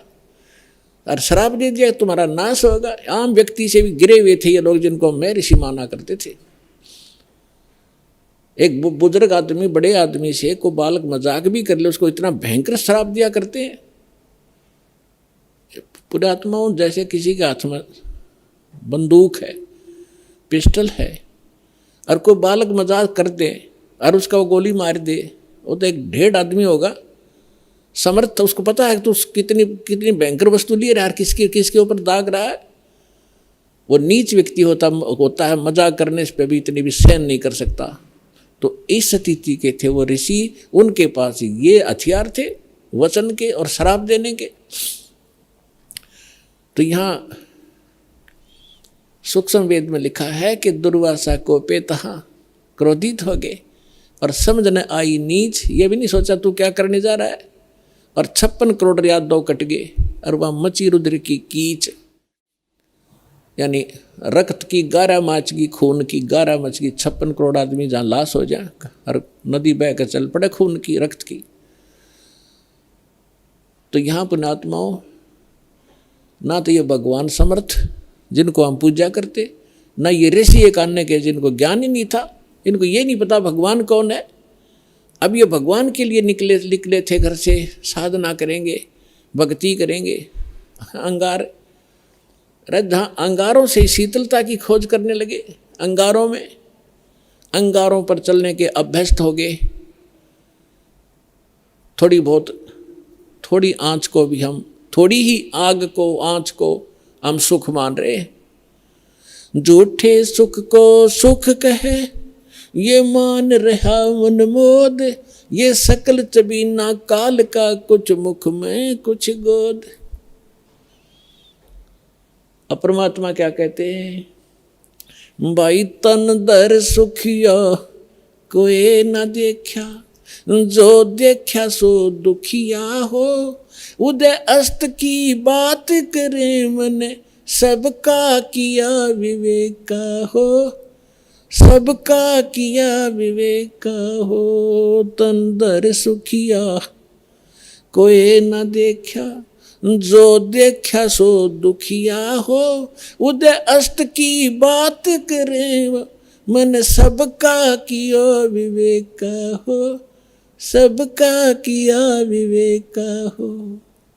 भाई घाटे बाधे सब जग दुखिया, के गृहस्थी बैरागी हो, घाटे बाधे सब जग दुखिया, के गृहस्थी बैरागी हो। सुख देव ने दुख के डर से, गर्भ में माया त्यागी हो, गर्भ में माया त्यागी हो। तन दर सुखिया कोई न देखा, जो देखा सो दुखिया हो, उदय अस्त की बात करते हैं मन, सबका किया विवेका हो, सबका किया विवेका हो। भाई जंगम दुखिया योगी दुखिया, तपस्वी को दुख दूना हो, जंगम दुखिया योगी दुखिया, तपस्वी को दुख दूना हो। आशा तृष्णा सब में व्यापे, कोई महल न सुना हो, कोई महल न सुना हो। तन दर सुखिया कोई न देखा, जो देखा सो दुखिया हो, उदय अस्त की बात करते हैं मन, सबको किया विवेका हो, सबका किया विवेका हो। भाई साच कहूँ तो जग न माने, पर झूठ कही ना जाई हो। साच कहूँ तो ये जग न माने, पर झूठ कही ना जाई हो। ये ब्रह्मा विष्णु शिव जी दुखिया, जिन ये राह चलाई हो, जिन ये राह चलाई हो। तन दर सुखिया कोई न देखा, जो देखा सो दुखिया हो। उदय अस्त की बात करते हैं मन, सबका किया विवेका हो, सबका किया विवेका हो। भाई सुरपति दुखिया भूपति दुखिया रंक दुखी बपरीती हो। सुरपति दुखिया भूपति दुखिया रंक दुखी बपरीती हो। कहे कबीर और सब दुखिया एक संत सुखी मन जीती हो। संत सुखी मन जीती हो। तन दर सुखिया कोई न देखा जो देखा सो दुखिया हो। उदय अस्त की बात करते हैं मन सबको किया विवेका हो। सबका किया विवेका हो। सुरपति दुखिया भूपति दुखिया रंक दुखी बपरीती हो। सुरपति दुखिया भूपति दुखिया रंक दुखी बपरीती हो। कहे कबीर और सब दुखिया एक संत सुखी मन जीती हो। संत सुखी मन जीती हो। तन दर सुखिया कोई न देखा जो देखा सो दुखिया हो। उदय अस्त की बात करते हैं मन सबका किया विवेका हो। सबका किया विवेका हो। पुणात्माओं, सौभाग्य आपका और धन आपके माता पिता जिनसे जन्म हुआ। आपको वो अनमोल वचन सुनने को मिल रहे हैं जो इन ब्रह्मा विष्णु महेश को भी छींट भी नहीं लगी थी इस ज्ञान की, जो आपके ऊपर वर्षा कर दी भगवान ने। कभी सीडी के माध्यम से, कभी सत्संग के माध्यम से, कभी चिप के माध्यम से परमात्मा आपकी आत्मा पर वर्षा कर रहे हैं। और इस ज्ञान से एक बार परिपूर्ण हो जाना, आप देखना फिर भगवान यहाँ भी सुख देगा और सतलोक में जाओगे जहाँ कभी मृत्यु नहीं होती, कभी वृद्ध अवस्था नहीं आती, किसी चीज़ का अभाव नहीं वहाँ पर। अब जो प्रसंग चल रहा है, जिस लोक में आप रह रहे हो ये अंगार बरस रहे हैं और जहाँ अंगार थोड़े से कम हैं, हल्की आग वाले, हम उनको सुख मान बैठे हैं। अब क्या बताते हैं कि घाटे बाधे सब जग दुखिया और के गृहस्थी बैरागी हो।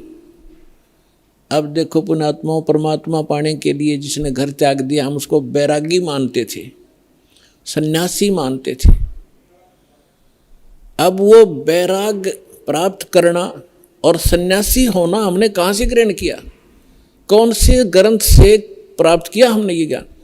श्रीमद् भगवत गीता अध्याय नंबर 3 के श्लोक नंबर 4, 5, 6, 7 में स्पष्ट वर्णन किया है कि अर्जुन, यदि तू काम छोड़ कर कर्म सन्यासी बन गया, जंगल में जा बैठा, तेरा निर्वाह कैसे होगा, पेट कैसे पालेगा तू? इसलिए तू काम भी कर और भक्ति भी कर। फिर ये कहाँ से लाए? जंगल में घर छोड़ कर चले गए, जंगल में जाकर सुख होगा? जंगल में कैसे सुख होगा? वन में। अब घर में सारी सुविधा आपको, समय पर रोटी मिल रही है, झोपड़ी है, मकान है, जैसा भी आपको सुविधा क्रमानुसार मिली है उसमें संतोष करो और उसमें बैठ कर अपना भक्ति करो। समय पर भूख लगेगी तो खाना खाया, भूख समाप्त हुई, वह इच्छा खत्म हुई, वो कल्पना समाप्त हुई तो भक्ति करेगा। यदि रोटी मिली नहीं तो भक्ति कैसे करेगा? उसी को सोचता रहेगा कहाँ से लाऊं, कैसे मिलेगी। भक्ति का सुमन, रोटी का सुमन होगा, वो भगवान का नहीं होता। अब जैसे घर छोड़कर चला गया, वैरागी बन गया, वहाँ जाकर गर्मी भी लगेगी, सर्दी भी आवेगी, वर्षा भी होगी, उसके लिए फिर झोपड़ी डालनी पड़ेगी, उसने वहाँ झोपड़ी या गुफा खोदनी पड़ेगी। और भूख लगेगी, फिर गांव में जाना पड़ेगा मांगने के लिए, दिए माई गालिए दिए एक रोटी। अब जब तक रोटी ना मिलेगी तो ना भगवान से याद आवे कोई ना, और रोटी याद आऊंगी इसके। तो परमात्मा कह रहा है, उन्हें बताया करके जो साधना करनी चाहिए, जो उसका तरीका है वो तुम्हें पता नहीं। आप फिर ये सोच बैठे कि उन्हीं को भगवान मिलता होगा जो जंगल में चले जाते हैं, खड़े होकर तप करते, दोनों के ऊपर तपते। ये तो मूर्खों की साधना थी। परमात्मा कहते हैं कि दंभ करें। दंभ माने पाखंड है। लोग दिखावा ड्रामा करते हैं, बैठ जाएंगे कि तो धूना लगा के ऊंचे से स्थान पर बैठेंगे ना, खूब दूर तो सब न दिखे महात्मा बैठा है, ताकि दुनिया आने लग जाए और उसकी पूजा शुरू हो जाए। डंब करें डूंगर चढ़ें, डूंगर माने पहाड़ पर बैठ जाते हैं जाकर ये लोग नकली। डंब करें डूंगर चढ़ें अंतर झीनी झूल, और जग जाने बंदगी करें बोवें सूल बबूल। परमात्मा अपने सूक्ष्म वेद में कहते हैं कि दुनिया तो जनता तो सोचा ये भक्ति कर रहा है, बड़ा महापुरुष है, दूना लगा के बैठा है और कपड़े भी त्याग रखे के लंगोट बांध रखा है। और परमात्मा कहते हैं जग जाने बंदगी करे भक्ति करे यो बोवे सूल बबूल। तप से जो तपस्या वो करते, जैसे दुर्वासा ने खूब तपस्याएं की थी और क्या प्राप्ति की, अंगारे भर लिए अपने अंदर, तोब ये बकवाद सिद्धि की, वचन से किसी का नाश कर देना। अब दुर्वासा जी ने श्राप दे दिया बेमतलब बकवास का। अब उसने उसके बैड अकाउंट में लिख दिए वो 56 करोड़ मानस व्यक्ति उसने मार दिए वचन से, और वो उसके बैड अकाउंट में लिखे जाएंगे। जब ये कुत्ते की योनि माँ होगा दुर्वासा, इसके सिर में कीड़े पड़ेंगे, वो 56 करोड़ आत्माएं इसको खा रही होंगी। ये बाल यहाँ कहते तुमने उस दरगाह का मैल नहीं देखा और धर्मराज के तिल तिल का लिखा। तीनों यहाँ बता रहे हैं जग जाने बंदगी करे। परमात्मा कहते हैं ये बोवे सूल बबूल, इन्हें तो काटे बोली अपने भविष्य में, सिद्धि सिद्धि पा के किसी को बेनिफिट दे दिया, किसी को हानि दे दी, दोनों अपनी भक्ति अक्षीण करी, उधर से पाप इकट्ठे कर लिए। अब क्या बताना चाहते हैं परमात्मा कि घाटे बाद सब जग दुखिया। जैसे किसी को हानि होगी व्यवसाय के अंदर तो दुखी, स्वाभाविक दुखी है तो होगा, दुखी होगा। और जिसके घना बेनिफिट हो गया, जैसे किसी का 1 लाख का लाभ हो गया व्यवसाय में, वो 5 लाख का काम शुरू करेगा और 4 लाख लेगा कर्ज, फिर उसमें हो जा नुकसान। फिर वो कर्ज जो ले लिया नुकसान भी ना होया, काम चल पड़ा, कुछ दिन में वो मांगने वाले शुरू हो जाएंगे आने, उसने नींद आवे नहीं, कभी फैक्ट्री में हड़ताल होगी, कभी कुछ हो गया, वह समस्या हो रहेगी। कहते हैं यहाँ हानि हो जा तो दुखी और लाभ हो गया तो दुखी, घाटे बाद सब दुखिया।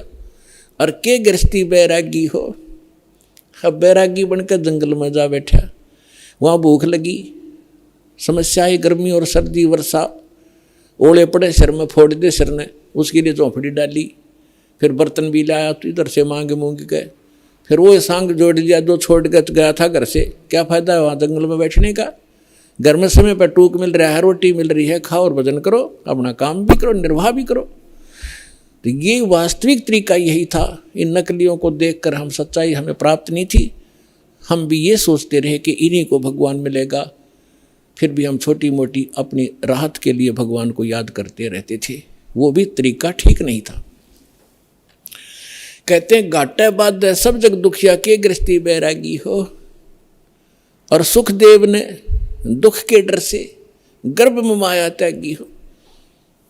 अब माँ के गर्भ में बच्चे को अपना भविष्य का और पूर्व जन्म की सारी याद रहती है कि पिछले जन्म में मैंने क्या क्या गलतियाँ की, इतने मनुष्य जीवन मुझे मिले, मैंने कैसे बर्बाद कर दिए, संत पूरा मिला नहीं, साधना ठीक बनी नहीं, अटपट करके सिद्धियाँ प्राप्त करके अपना जीवन नाश किया, फिर 84 लाख योनियाँ भोगी मैंने। वो सारी इतिहास देखता रहता, पिछली बैकग्राउंड ट्रेलर चलता रहता है इसके आगे, अगला जीवन भी उसको दिखाई देता कि इसमें मेरे साथ क्या बनेगी।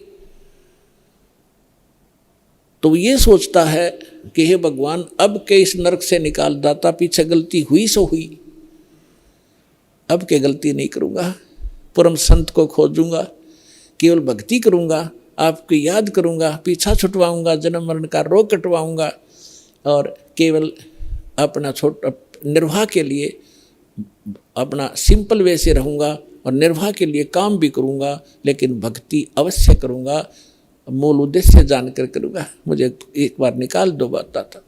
तो इसी बात को याद करके सुखदेव ऋषि जी ने 12 वर्ष तक गर्भ से बाहर नहीं आए।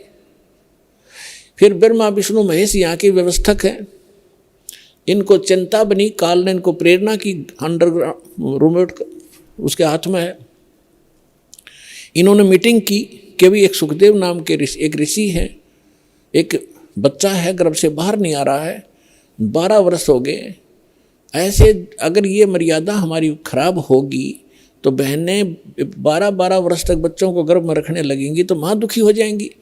बच्चा तो 9 महीने मुश्किल से हो जाता है इन बहनों को, माताओं को गर्भ में रखना। तो उन्होंने सोचा भी चलो वो ऋषि आत्मा है, उससे प्रार्थना करते हैं, उसी को कहते हैं, उसको मनाते हैं। तीनों आ गए। तब तीनों ने आकर कहा कि ऋषि भाई सुखदेव तू बाहर आ जा, ऐसे ऐसे हमारी परंपरा खराब मत कर। तब उसने कहा कि भगवान बाहर आते ही आपकी त्रिगुणमयी माया से ये जीव इतना अंधा हो जाता है, इसको भूत भविष्य का कुछ याद नहीं रहता। आप ये अपनी माया रोक लो, तब मैं बाहर आऊं, कुछ देर के लिए रोक दो। तो उन्होंने कहा भाई देखो इसको हम नहीं रोक सकते, ये हमारे बस से बाहर की बात है, हमारे अंदर एक ऐसा गुण भर रखा है तो इसको हमारे लिए रोकना असंभव नहीं है। तो सुखदेव बोला मैं तो बाहर आऊं नहीं, चाहे 20 वर्ष रहना पड़ो, 100 वर्ष रहना पड़ो। तब उन्होंने लास्ट में ये फैसला किया भी हम ज़्यादा देर नहीं रख सकते, हमारा शरीर फट जाएगा, हम केवल इतनी देर रख सकते।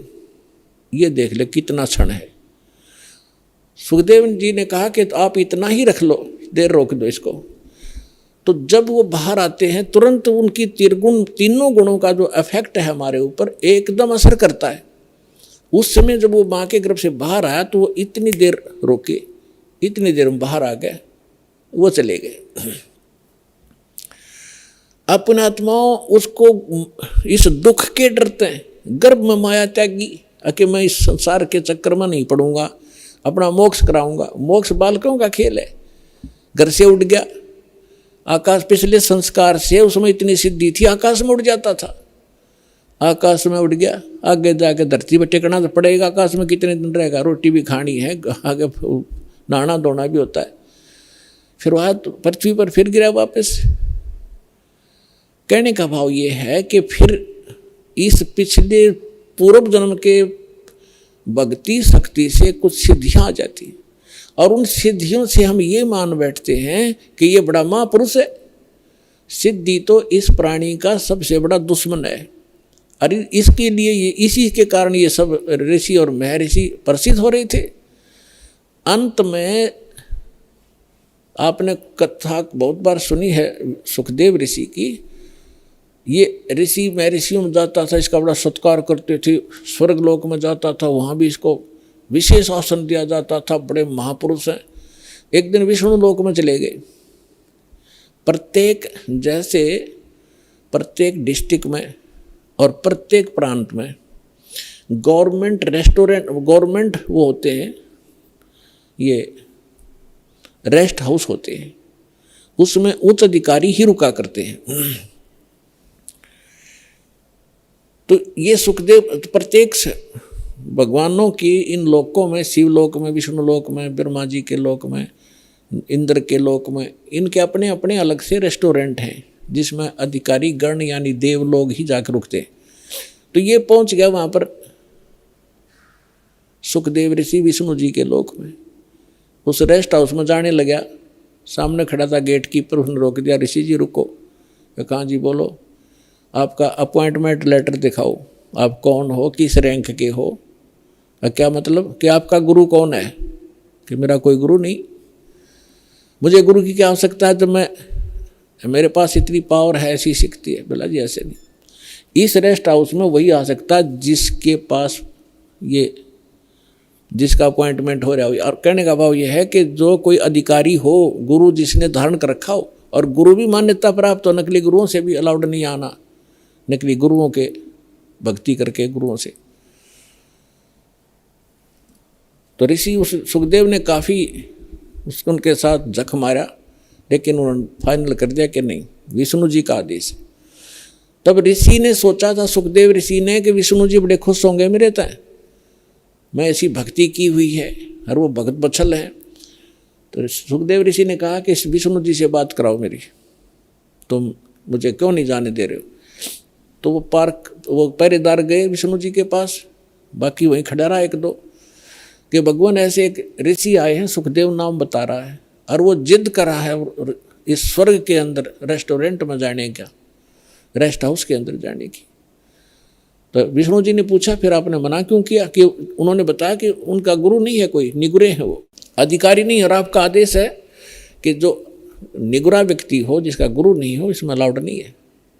आदेश दो भगवान, क्या आदेश आपका? कि बिल्कुल ठीक है, नहीं जाना चाहिए। अब वो जिद कर रहा है कि मैं भगवान से बात करके ही वापस जाऊंगा, नहीं तो यहीं बैठूंगा। तो भगवान विष्णु ने आए बाहर। अब ऋषि जी ने सोचा तो यूं था कि विष्णु जी बड़ी शाबाशी देंगे मेरे को, और ये सोच रहा था कि ये पहरेदार गेट कीपर ये मुझे जानबूझ कर हरास कर रहे हैं। विष्णु जी तो आते मुझे सीने से लगाएंगे, भगत वत्सल भगवान हैं, सतो गुणी हैं। जब भगवान विष्णु ने आकर पूछा कि ऋषि जी क्या वाद विवाद है तुम्हारा, यहाँ कैसे आए आप, तो आधा फ्यूज तो वहीं हो गया भगवान के चेहरे को देखकर कि आज ठीक ढंग से बोल नहीं रहे। तब ऋषि ने कहा कि सुखदेव ने जी मैं ऐसे ऐसे, सुखदेव नाम है मेरा, और मैं रेस्ट हाउस में इस रेस्टोरेंट में जाना चाहूँ था स्वर्ग में, इन्होंने मना कर दिया जाना, इन्होंने मुझे रोक दिया। तो भगवान विष्णु ने उन्हीं के सामने पूछा पहरेदारों से, भी क्यों रोक दिया आपने ऋषि जी को? पहरेदारों ने बताया कि आपका आदेश है, जिनका गुरु नहीं है, मान्यता प्राप्त गुरु, वो इस आपके रेस्टोरेंट यानी इस आपके स्वर्ग में अलाउड नहीं है। तब विष्णु जी ने पूछा क्यों ऋषि जी, आपका कोई गुरु नहीं? अक नहीं जी। सुखदेव बोले नहीं मेरा कोई गुरु नहीं, कि जाइए आप यहाँ से और गुरु बना कर आइए यहाँ पर। अपने आत्माओं देखो, सूक्ष्म वेद से ज्ञान से आपको पता चलेगा, सूक्ष्म वेद से, ये तत्व ज्ञान से। अब देखो अभी तक हम क्या देखा करते, दास ने खूब देखा, जिन्होंने लाल कपड़े पहन लिए और कोई गुरु पद प्राप्त कर लिया, घर त्याग दिया, सन्यास हो गए, ब्रह्मचारी हो गए, तो वो ये सोचा करते गृहस्थी तो एक नेग्लेक्टेड आदमी है। उनको ये जैसे पहले शूद्रों को सोचा करते थे, इनकी ऐसी दृष्टि थी इन ऋषियों की कि गृहस्थी तो एक वैसे रिजेक्टेड आदमी होता है, आदरणीय नहीं होता। अब सुखदेव ऋषि ने कहा कि जी मैं किसको गुरु बनाऊं, मेरे योग्य गुरु पृथ्वी पर नहीं है। तो भगवान ने कहा कि ऋषि जी ये भी तेरा वहम है, तेरा अहंकार बोल रहा है, और जाइए राजा जनक से को गुरु बनाइए। राजा जनक को गुरु बनाना, जो सीता जी के पिताजी कहलाए थे राजा जनक। अब राजा जनक के काफ़ी रानियां थी, गृहस्थी थे और भगत भी थे। अब सुखदेव ऋषि इतना अहंकारी कि गृहस्थी लोग, राजा लोग तो मेरे चरण छूते हैं, और मैं गृहस्थी को जाकर के, राजा को जाकर के नमस्कार करूं, क्योंकि गुरु बनाना है तो प्रणाम भी करना है, दंडवत भी करनी है, मत्था भी रगड़ना है। अहंकार खड़ा हो गया, वहां से तो आ गया, लेकिन वो दूसरे स्वर्ग में, कॉमन स्वर्ग है इंद्र का लोक, उसमें ये चला जाता था। जब उसमें दोबारा गया उस दिन उसका चेहरा उतरा हुआ था। अन्य जो देव वहां बैठे थे वो कहने लगे ऋषि जी आज क्या बात है, मायूस बहुत हो तुम। तब ऋषि ने कहा कि ऐसे ऐसे मैं विष्णु जी के लोक में गया था, भगवान ने मुझे स्वर्ग में प्रवेश करने से मना कर दिया।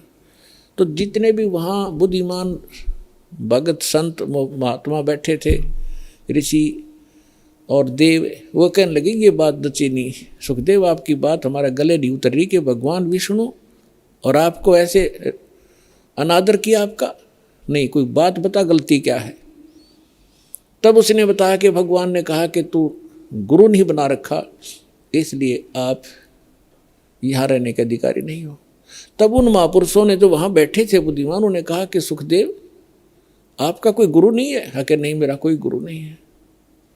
धिक्कार है तेरे जन्म को। सभी ने एक स्वर में बोला जो बुद्धिमान होते, क्या करेगा तू इस मिट्टी का, ये बैटरी चार्ज है तेरी, कुछ दिनों में खत्म हो जाएंगी ये सब सिद्धियाँ, और कीड़े मकोड़े की पशुओं की योनि में जाएगा, गधा बनेगा, गुरु धारण करना पड़ेगा। और फिर दूसरा भगवान ने कह दिया, फिर अग्रम अग्रम कैसी, भले आदमी जब भगवान विष्णु ने कह दिया उसको, तो उसी को तुम भगवान मानते हो, तो उसी ने कह दिया गुरु बना, और फिर भी तेरे अंदर ये अगर मगर है तो काहे का तो ऋषि है। तब वहां क्या कहता है वो, भाई राजा जनक गृहस्थी भाई, कैसे शीस निभाऊं जाई। सुखदेव बोले ज्ञान विवेका, हम स्त्री का मुख नहीं देखा। देख कहाँ अड़गी काल की आंट, अड़ंगा कहाँ डालिया उसने, कि राजा जनक गृहस्थी भाई और कैसे शीश निभाऊं जाई। और बोले सुखदेव ज्ञान विवेका, अपनी बुद्धि से उसने खूब सोच समझ गया बात कही कि मैंने स्त्री का मुख नहीं देखा, मैं तो बाल ब्रह्मचारी हूँ और राजा गृहस्थी आदमी है, उसके घनी नारायणियाँ भी कई हैं, और उसको कैसे माथा टेकूंगा, कैसे ना सिर झुकाऊंगा, मेरी तो नाश हो जाएगा इज्जत का। तब ऋषि बोले भाई इज्जत ले ले, अर्चे भगवान ना तो अगली जन्म में गधा बनेगा या सारी इज्जत तेरी बिखरती फिरेगी ऋषि जी। अब उसको फिर एक झटका लगा एकदम, क्योंकि महात्मा भगत है वो, चल भगवान के लिए भटक रहा है, उसके अंदर जगह है भगवान की, लेकिन अज्ञान अहंकार, अज्ञान से अहंकार बनता है। तो उसको एकदम झटका लगा और उसकी एकदम पिछला बैकग्राउंड चल पड़ी। उसको थोड़ी सी झलक दिखाई दी कि एक समय ये सुखदेव ऋषि 84 लाख योनियों भोग रहा था, गधे की योनि में भटक रहा जन्मा था और अंधा हो गया। कुम्हार ने उसको त्याग दिया, जंगल में चला जा रहा था, एक पगडंडी पे अटकल सी लगाता हुआ। आगे जाके एक नाला था थोड़ा सा 2.5-3-4 फुट का, लोग उस पे उसके ऊपर से कूद जाते थे और उसको कदम रख जाते थे आगे पीछे, ऐसे कोई इक्का दुक्का जाता था उस रास्ते से। तो सुखदेव यानी उस गधे अंधे ने वो दिखा नहीं नाला और उस नाले में फंस गया, आगे मुंह टिक गया, पीछे तो बैक लाग गई।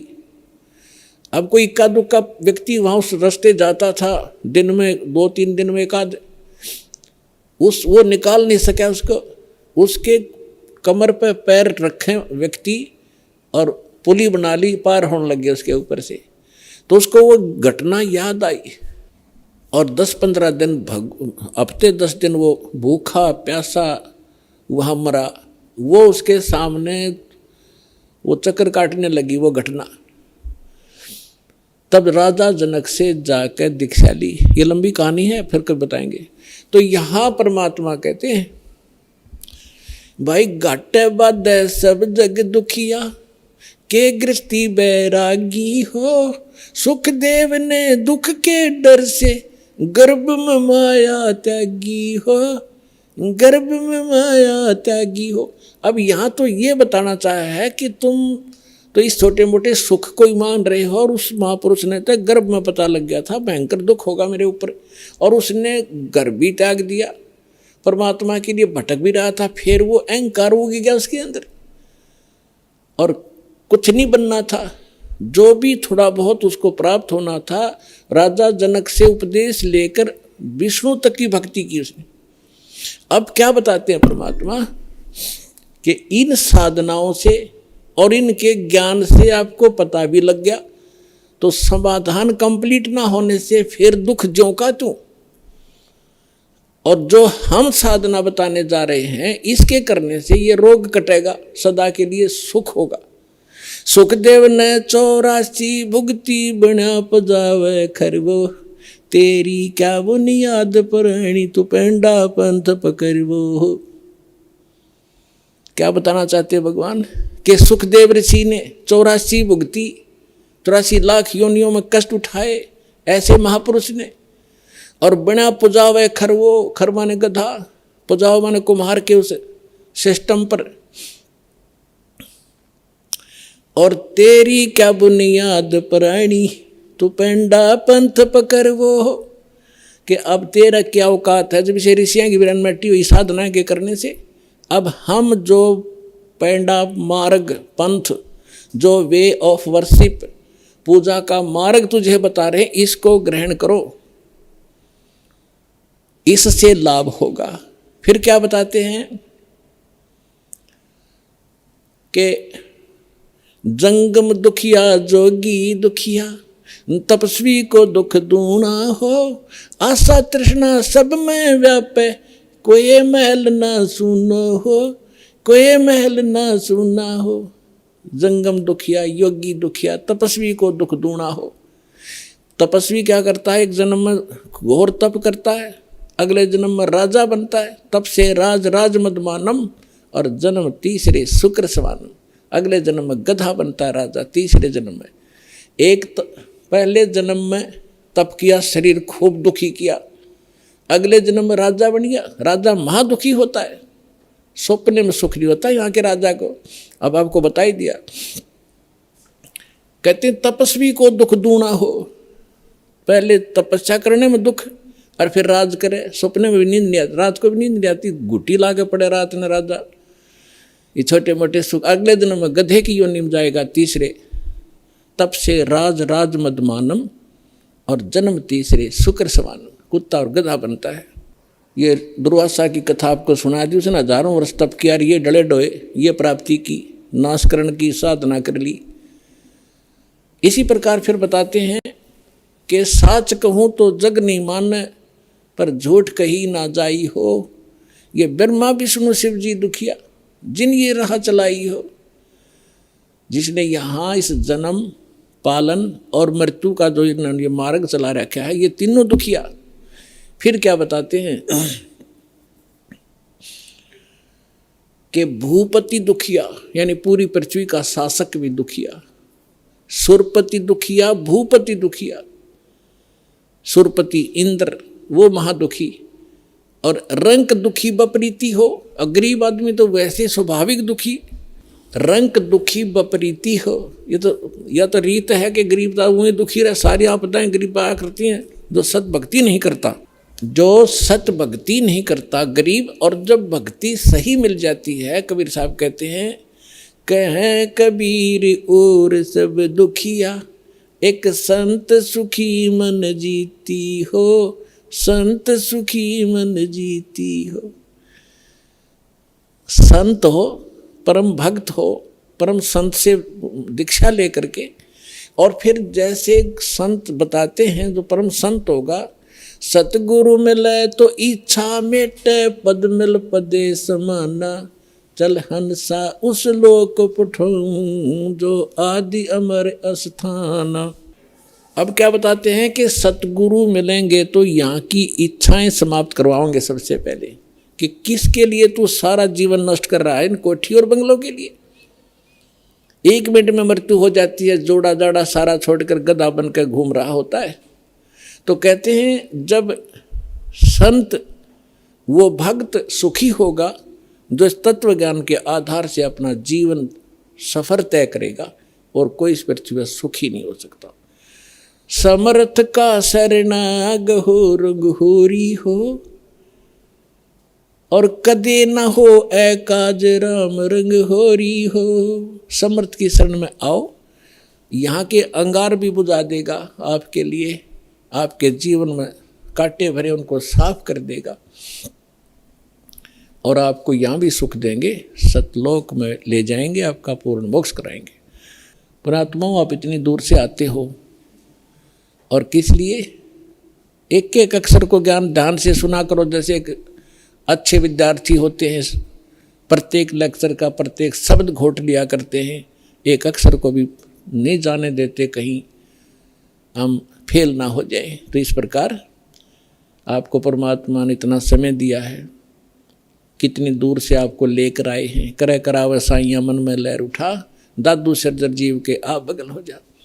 भगवान ही आपको लाता है, आपको प्रेरणा करता है, आपके 100 कामों को सेट कराता है, तब आपको यहाँ ला पाता नहीं। काल आन नहीं दे आपको, ना जाने कहाँ धक्के खुआवा सारा दिन, और मृत्यु को प्राप्त हो जाए उसे डले ढो ढो के। ये मालिक की मेहर आपके ऊपर, आपको परमात्मा यहाँ लाते हैं, अपनी अमर कथा सुनने का थोड़ा सा समय निकलवाते हैं।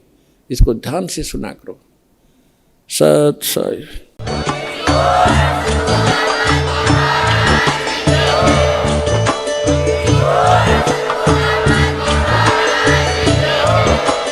आप सुन रहे थे जगत गुरु तत्वदर्शी संत रामपाल जी महाराज जी के मंगल प्रवचन। अधिक जानकारी के लिए विजिट कीजिए हमारी वेबसाइट www.jagatgururampalji.org। संत रामपाल जी महाराज जी के शुभ आशीर्वाद से पूरे विश्व भर में 500 से भी ज्यादा नाम दीक्षा केंद्र हैं, जिन पर संत रामपाल जी महाराज जी द्वारा ऑनलाइन निशुल्क नाम दीक्षा दी जा रही है। अपने नजदीकी नाम दीक्षा केंद्र का पता करने के लिए संपर्क करें 8222880541।